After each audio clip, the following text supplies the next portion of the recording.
Hello everyone, today I have rice paper rolls with many kind of vegetables.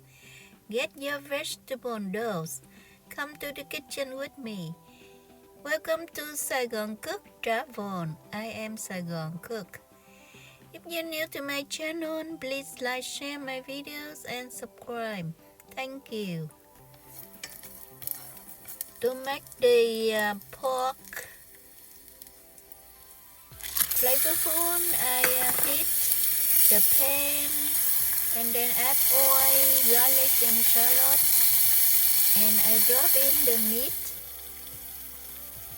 and chop on size, and then I add the water to cook it. See that I rub a bone too, so that the broth is flavorful. I added now onion and whole black peppercorns so that my pork's fragrant and get rid of animal smell. You can see the broth is so clear. The meat cooking is so flavorful. And that's done. When you pierce into it, the water run clear. That's been cooked. Remove and slice. Now I cook the shrimp. I have 8 shrimp here. 800 grams of pork for 2 servings. I also cook shrimp in broth, so it's more flavorful. I cook them whole, and now I will remove the head and the legs.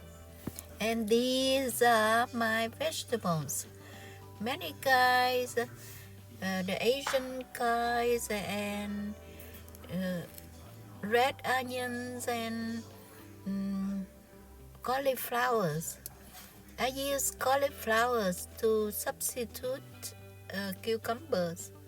I cannot go to the store for cucumbers. So that's it. You can see I make it beautiful on the tray, and I will roll them with rice paper and dip in sauce. If you want to see the dipping sauce, how to make it, I put the link in the description box below. So now you can damp the rice paper. I use my wet hand and I barely wet the rice paper because my rice paper is thin. So now it's on up to you. You can pick up any vegetable that you like, how many pieces of pork you want, how many shrimp you want, and then just roll it up. I can roll without putting on the plate or a bowl like so, but you find it difficult, use a plate or a cotton board. Lay the rice paper down, so it's a lot easier. Thank you for watching. I hope you make it for yourself. It's a vegetable and carb and protein treat. I will see you soon. Thank you. Bye bye. And I hope I see you soon.